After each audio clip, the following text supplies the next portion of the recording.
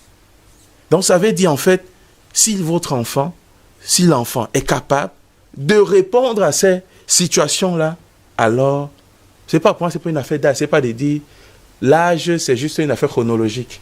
Ça grimpe, mais c'est pas l'âge qui fait l'adulte. C'est sa capacité devant des situations à gérer qui fera de lui un adulte. Madame Makamté, est-ce que ce comportement des enfants pendant les fêtes ne reflète pas un peu celui des parents, bien même des adultes qui les entourent? Parce qu'on ne peut pas dire un enfant ne sort pas et puis on sort. Question bien posée. L'enfant, en fait, est le reflet du parent. Vous ne pouvez pas être un parent qui ne sort pas et l'enfant se permet de faire n'importe quelle sortie. L'enfant regarde avant tout le parent. Et dit même que l'enfant sort de grâce. Faisons comprendre à nos enfants que le monde de la nuit n'est pas un monde fait pour eux et qu'ils sont exposés à trop de dangers. Vous comprenez? L'âge n'a pas d'importance ici. Et moi, particulièrement, maman, je ne pouvais pas me trouver dehors dans la nuit, à moins que ce soit pour une émission télévisée comme celle-ci et que je sois certaine que mon retour est en sécurité. Alors, en temps de fête, la situation s'aggrave. Et même de jour, on est en insécurité. Je me rappelle une fois, on a dû m'arracher un sac à 19h. Je vous en prie, ne vous moquez pas de moi, j'ai fait pipi sur moi. Non, ça je vous le dis, parce que moi je ne suis pas habitué à ce monde-là. Alors, imaginez un seul instant que ce soit un enfant de 15 ans qui soit en train de subir un tel choc et que ce soit un enfant qui a le cœur malade, mais il va succomber. Bon, ce que l'enfant fait, en allant se retrouver dehors dans la nuit, il ne ressemble qu'à son parent. Je ne trouve pas de raison pour un enfant de se retrouver dehors dans la nuit quand le parent ne lui a pas enseigné le monde du dehors dans la nuit. Vous allez trouver dans des bars des parents qui boivent avec leurs enfants. Et en période de fête, même ils sont avec leurs enfants. Il dit, mon petit, pardon, c'est moi quelque chose à mon fils paye. Mais attendez, qu'est-ce que vous êtes en train de dire à vos enfants? Dites-leur que non, on a besoin de boire. Vous, parents, les familles civilisées, dans les familles civilisées, on achète de la boisson, on vient, on reçoit même des étrangers à la maison. Vous avez besoin de boire, vous buvez à la maison. Vous voulez vous défouler, vous vous défoulez à la maison. Quand vous êtes fatigué, vraiment, vous allez vous coucher, vous dormez. Et pire encore, il y a des cabarets qui s'ouvrent de part et d'autre, que le politique lui-même s'arrange à ce que ça ne se répète plus dans des écoles. Les foyers, ce sont des petits cabarets qui naissent. Et à la fin, attendez à partir du mois de février-mars, les conséquences seront désastreuses. Vous allez voir des filles qui reviennent avec des grossesses. On vit des grossesses indésirées. Et même avant, pendant les mêmes périodes de fête, nous vivons des enlèvements et autres. Qui a demandé aux enfants d'être dehors à ces heures-là? Vous croyez que si le politique lui-même met en place un ensemble de mesures telles que si on retrouve un enfant dehors à une certaine heure, on le prend, il passe à tabac quelque part entre 4 murs, il revient après peut-être 2 jours, il n'a même plus fêté. Mais qu'est-ce qu'il va faire? Il va s'arranger, il va s'aligner. Les autres, il va servir d'exemple pour les autres. Et cette histoire-là va finir. Donc moi je pense que ce que l'enfant fait là, il ressemble à son parent. Au demeurant, Monsieur Goumla, comment mettre les enfants à l'abri de toutes ces dérives, de ces débordements qu'on observe généralement pendant les fêtes? Comme on dit, le risque zéro n'existant pas.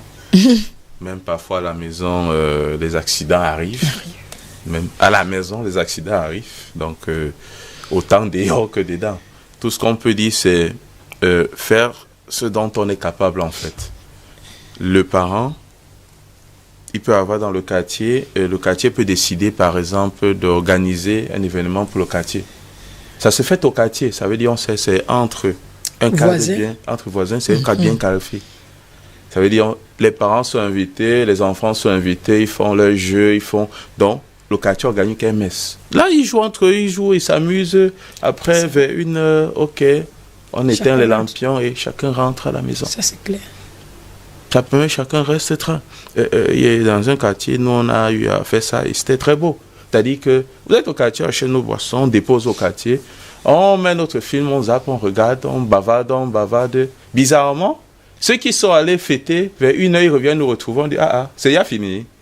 Ils viennent s'asseoir avec nous et vous, allez fêter, non, laissez-nous faire notre fête ici, on voit nos films, on bavarde nos choses, vers 3h, chacun, gars, c'est bon pour moi comme ça.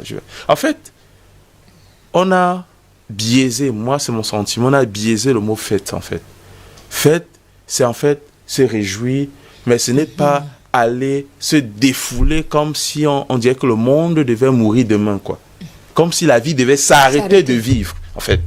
C'est plus le sentiment qui émerge. Dans le reportage, vous voyez comment on montrait ces gens très endiablés. C'est agréable, le corps, waouh, on a envie de se laisser aller, Oui, on a envie de laisser aller. Mais pour où?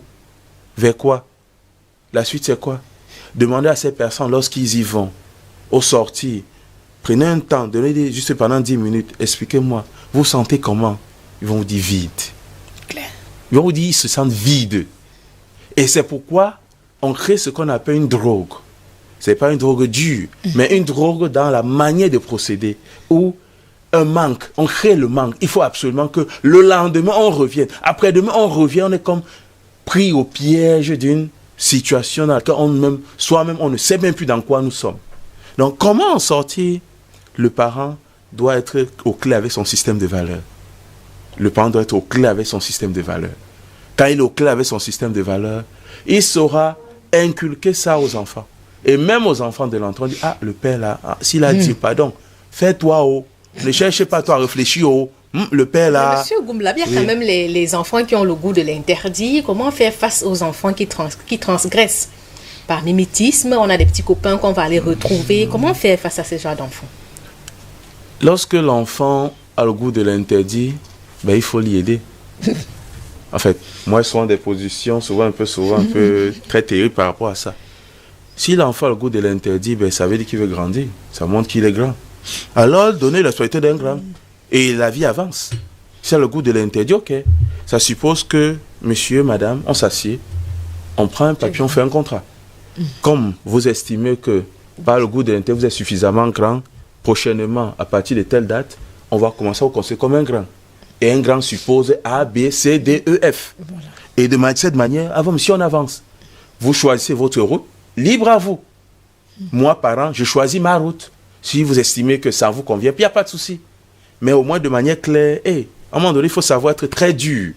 Voilà. Je dis très dur. C'est pas parce qu'on a dit l'enfant, il faut cajoler, il faut aimer, il faut encadrer, qu'il faut croire que c'est devenu du lacisme où on va faire n'importe quoi, n'importe comment, selon ses humeurs.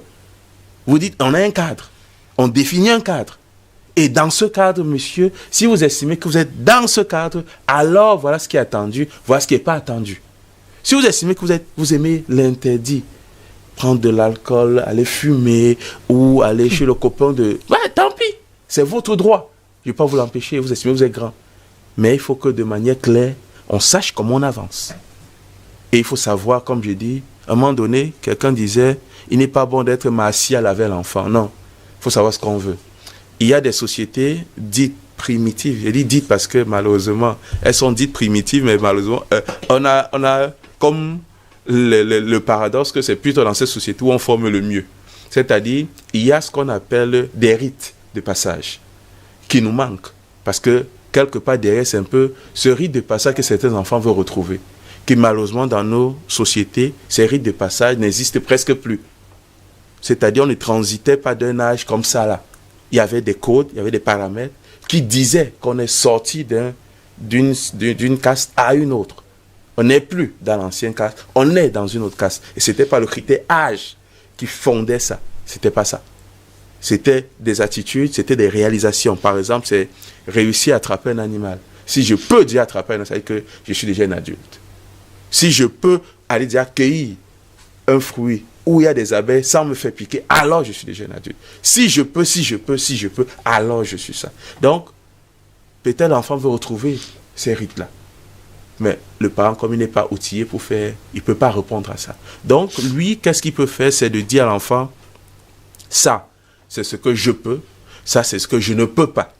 Donc, si l'enfant estime que ça ne lui suffit pas, il dit, monsieur, voilà mon domaine.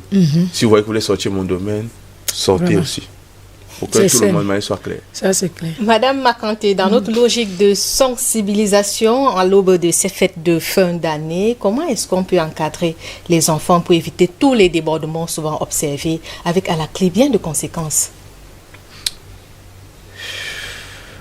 Comment est-ce qu'on peut encadrer nos jeunes? Occupons nos jeunes. Nous devions occuper nos jeunes. Je dis occuper notre jeunesse parce que, vous savez, on dit souvent la nature a horreur du vide. Quand quelqu'un n'a rien à faire, il se trouve automatiquement quelque chose à faire. Peu importe peu importe les conséquences de la chose à faire. Donc moi je dirais, occupons nos jeunes. Je pense que c'est la clé même, c'est la solution même à ce problème. Nous allons marquer un arrêt pour prendre notre rubrique mots d'enfant et ce soir on s'intéresse au tétanos.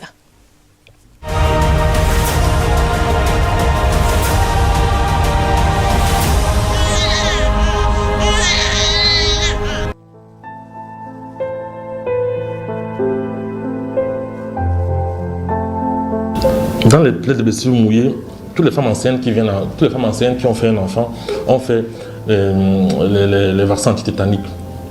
Ils ont fait un vague, 2 vagues, 3. Généralement, sur les enfants. Et puis les enfants qui sont bien suivis ont tous les vaccins antitétaniques faits. On les fait déjà. Voilà. Le DT coq polio qu'on fait souvent avec le T, c'est le tétanos qu'on fait jamais. Parce qu'on a souvent peur que dans les cas de blessures, des métaux souillés, peut se trouver le germe qui provoque le tétanos chez l'enfant.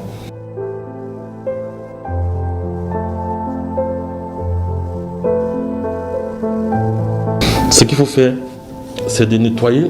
Si c'est un clou, si c'est une tôle qui était souillée, il faut à l'instant endroit là nettoyer cette blessure là avec du savon et bien la désinfecter et rincer bien cette partie de la peau et aller à l'hôpital. À l'hôpital, on peut lui faire ce qu'on appelle le sérum antitétanique. Et maintenant, il gérer sa blessure ou bien sa plaie. C'est ça le protocole. Parce qu'il ne faut pas attendre à la maison. Parce qu'à la maison, on peut attendre, on fait un truc, on laisse l'enfant. Après demain, il peut nous présenter les signes de tétanos. Ok? Parce que quand on a un enfant dans le médecin, on regarde son carnet, poser des questions par rapport au vaccin. Est-ce que ce vaccin a été fait? Est-ce qu'on a fait ça? On a fait ça? Tel vaccin, vous avez fait comment à la maison? Là, il saura comment faire la prise en charge. Il ne faut pas attendre qu'un enfant ait une blessure souillée, rester à la maison, attendre.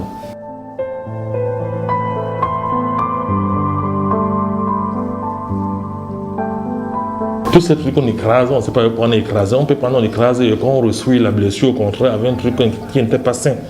Ça devient encore plus compliqué. Qu'on arrête de mettre des piments écrasés. Le piment chauffe, maman. Le piment, ça chauffe. Blesse-toi un peu, tu écrases le piment, tu mets sur ta peau là. Tu vois, ça va te brûler, tu vas notamment laver ça rapidement. Donc, il faut éviter ça au maximum. Parce que nous, on évite de donner les médicaments traditionnels aux enfants parce qu'on ne connaît pas comment c'est fait, avec quoi on a fait ça, sur quoi c'est écrasé. Donc, la meilleure des choses, c'est de... L'enfant s'est blessé, on a lavé la blessure. Souvent, on dit souvent certains parents, s'ils peuvent même écarter cette blessure-là et faire ça un peu saigner, un peu nettoyer le savon rapidement, que s'il y a un germe qui était là, qu'on le nettoie vite. S'il ne peut pas le faire, il ne faut même pas le faire. On lave la blessure là rapidement. Là. On est allé à l'hôpital, le médecin a fait la prise en charge. On a vu des cas où on s'est blessé, on est à l'hôpital, ça s'est surinfecté, on a eu un cas de tétanos. Le tétanos, ça a souvent des effets souvent irréversibles jusqu'à la mort. Voilà. Donc il faut éviter au maximum. Il faut aller à l'hôpital. Parce qu'on sait maintenant, à ce temps de corona, tous les parents ont peur d'aller à l'hôpital, les enfants, parce qu'ils disent que la vie vont s'infecter. Nous on dit toujours, enfant malade, il ne faut pas attendre à la maison. Il a un souci, allez à l'hôpital. Nous sommes là pour vous soigner.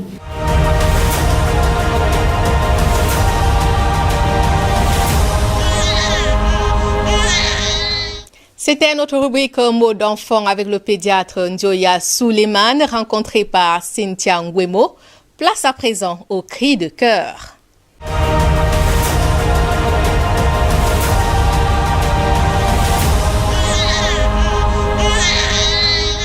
Ce soir, c'est un parent bouleversé qui nous a écrit. Je vais tout de suite vous lire sa correspondance. Bonsoir, Madame Adi. Mon fils de 5 ans et demi est grand frère depuis 2 mois et son comportement a totalement changé. Nous ne savons plus comment agir avec lui. Auparavant doux et calme, il est subitement devenu bruyant, colérique, parle mal, nous répond souvent en criant.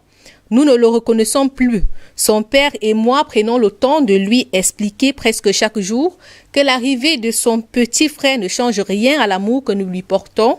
Mais malgré cela, notre fils continue avec son lot de bêtises, de crises, de cris, de colère, refuse parfois de manger et se réveille la nuit.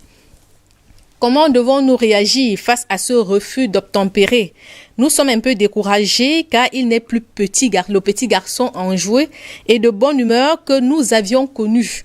Est-ce que cela finira par passer? Merci de votre aide. Voilà, c'est le cri de cœur d'un parent. Monsieur Goumla, je vous vois avec un sourire au coin. Un enfant qui n'est pas très enjoué par l'arrivée de son petit frère. Doit-on s'inquiéter, monsieur Goumla? Aucun enfant n'est enjoué de l'arrivée de son petit frère, sa petite soeur. Aucun. Ah, aucun. C'est même pas une demande. Aucun. Parce que celui qui vient ou celle qui vient voler quelque chose. C'est un voleur, en fait. Il vient voler l'affection, l'attention dont il avait vu qu'il était le seul. On appelle ça chez nous l'angoisse de perte d'objet. En fait, il était l'objet central, principal, et voilà qu'une tierce personne arrive et le dépossède de cette plénitude dont il bénéficiait à une époque donnée. Le parent va beau verbaliser, non, tout va, non, continuera toujours à t'aimer. Oh, oui, mais il n'aura plus la même attention, la même affection. Que le parent soit au clair avec lui-même déjà, pour savoir comment dire ça à l'enfant. Il ne suffit pas juste d'un mot. Il faut être en accord avec le mot qu'on dit, en fait.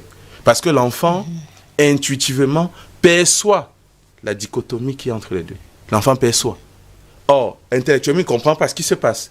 Mais il perçoit dans sa chair que le propos tenu n'est pas en phase. Quelque chose, un peu comme dit les fréquences, sont brouillées un peu. Donc, la question, c'est le parent de reconnaître que ça apporte un changement. Quel changement? On n'en sait rien, mais ça apporte un changement. 1 ne sera plus 1. 1 sera 1 prime. 1 sera 1, 2 prime. Voilà, ce sera plus le 1 de départ. Donc, c'est la première situation à valider, accepter d'abord pour le parent lui-même. Parce que si le parent n'accepte pas pour lui-même, il aura du mal à faire comprendre à l'enfant, en fait, l'événement qui vient d'arriver. De deux, ça met un peu en avant aussi la période de la grossesse de la mère et le lien que la mère a dû construire avec cet enfant. C'est-à-dire, au cours de cette période, sûrement qu'elle pourrait passer la main de l'enfant pour mettre sur son ventre. Tu sais qui est dedans là? C'est ton petit frère, c'est ça, non? Parler un peu comme si on chuchotait à l'oreille. Est-ce que tu sais que non? Qui va venir? Tu as le grand frère fort. Et là, ça donne à l'enfant de dire, ah bon? Hein? Donc lui, il est anxieux, il attend la venue. Il attend la venue. Or là, il ne sait pas qu'il y a quelque chose. Il ne sait pas qu'il y a une personne qui arrive. Et soudainement, qui arrive, on lui dit, non, tout sera toujours conforme, rien ne va changer. Ben, vous mentez. Alors, il va mettre en place des stratégies pour récupérer cette place-là, quitte à devenir désordonné, bruyant. Madame Makanté, comment les parents doivent s'y prendre avec cet enfant? Ils sont visiblement désespérés. Déjà, avec monsieur, je suis d'accord que c'est un comportement que nous observons tous les jours dans près de 80 à 90% des familles. Et c'est un comportement tout à fait normal. C'est un comportement tout à fait normal. Ça prouve là que les parents sont attentionnés, ils sont affectifs, ils aiment bien leur enfant. Donc, et qu'à un moment donné, il y a eu un manque qui a été observé. Cependant, ce que je pourrais dire à ces parents, c'est d'être patient. D'être patient et de revoir leur façon de traiter l'enfant. Effectivement, l'enfant n'a pas été préparé pour la venue du bébé. Il n'a pas été préparé. Donc, s'il avait été préparé, comme monsieur le disait tantôt, c'est la préparation, en fait, c'est la maman qui devrait le faire. Lui amener à comprendre qu'il y a quelqu'un qui arrive là et déjà à vouloir même rapidement solliciter l'arrivée de cet enfant. Bon, face à cette situation, qu'est-ce que les parents vont faire? Ils doivent être patients, ils doivent beaucoup dialoguer et remettre l'enfant en confiance, lui faire comprendre que loin d'être un voleur, un ennemi, il est pour lui un frère, un ami, un compagnon, un confident, un lui-même. Lui-même, avec qui il est appelé à cheminer toute la vie, vous voyez un peu, et que c'est lui-même qui aura l'obligation de l'encadrer, de le protéger, de le garder. Que la préparation qui a été échouée depuis le départ, ou alors qui n'a pas été faite depuis le départ, que cela puisse se faire dès à présent. Et surtout que c'est ce qu'ils n'ont pas pu faire hier en matière d'affection. L'affection qui a été à un moment donné rompue, qu'il puisse permettre à cet enfant de la retrouver. Dans ce processus, doit-on le faire participer aux soins du bébé, par exemple? Oh, justement. Parce que ici, avec l'allure dont les choses sont à l'allure dont les choses sont parties là, ce garçon ne voudra même pas porter son cadet. Hein. Mais donnez-lui la possibilité de pouvoir lui-même prendre soin de l'enfant. Parce que si lui, à un moment donné, doit se retrouver en train de porter son cadet, il va l'aimer. S'il doit participer même aux soins, viens habiller ton petit. Vous savez qu'il ne pourra pas le faire. Mais il faudrait l'entraîner au fur et à mesure. Mais ça va se faire avec le temps. Monsieur Goumla, doit-on faire des reproches à cet enfant lorsqu'il rejette son petit frère? Non. Des reproches, qu'il a fait quoi? Pourquoi il fait des reproches? Vraiment. Il ne manifeste qu'un malaise. Maintenant, c'est comment on gère ce malaise-là. Madame Akamte fait très bien de noter sa contribution pour les soins corporels de son frère ou de sa sœur. C'est-à-dire, même si c'est pas porter les habits, prends le caleçon de l'enfant, tu viens avec. Prends la couche, tu viens avec. Prends pour qu'il... Derrière ça, il y a quelque chose qui est terrible que j'ai écouté, une dame m'évoquer. Il y a cette réaction de la jalousie qui paraît saine, mais peut devenir destructrice plus tard. C'est-à-dire quoi? Une dame me faisait la confidence de comment elle a détruit l'activité de sa grande sœur. Or, sa grande sœur, Fernanda, ne lui a rien fait d'extraordinaire. Ne lui a rien fait de mal. Juste parce que les activités de sa grande sœur étaient florissantes. Et sa grande sœur, par même bizarre, les aidait avec. Mais elle se sentait frustrée. Pourquoi elle? Pourquoi pas moi? Et ce sont justement ces ingrédients qui comprennent que ça remonte à très loin. C'est une affaire de... Elle est venue... Monsieur Goumla, ça dit que si ce n'est pas encadré à temps, ça pourra avoir des répercussions dans leur avenir. Au départ, une situation, c'est un malaise, mais ce mec doit être bien encadré. Sinon...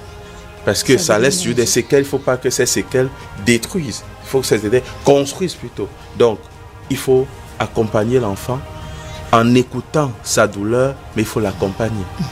Pour qu'il comprenne qu'en passant aux soins corporels de l'enfant, en prenant la tétine, en allant prendre le lait, en essayant de chauffer, je chauffe, appuie le boulon là, lui, il sait qu'il devient le grand frère. On lui donne la place du grand frère. En fait, c'est ça le parent doit réussir à faire. Lui donner la place du grand frère qui veille sur sa petite sœur. Si les parents réussissent ce jeu-là, il deviendra un grand frère extraordinaire. Il dit extraordinaire. Si réussit ça, ce sera le jeu que les parents doivent réussir à construire avec cet enfant. Et c'est sur ce que nous mettons un terme à cette autre production de SOS Parents. Monsieur Goumla, merci d'être passé encore sur notre plateau ce soir. Madame Akamte, merci pour votre contribution. Au nom de toute la grande équipe qui s'est mobilisée, merci de nous avoir suivis. Je vous souhaite de passer d'agréables moments en compagnie des programmes de DBS Télévision. N'oubliez surtout pas de garder un œil sur nos enfants.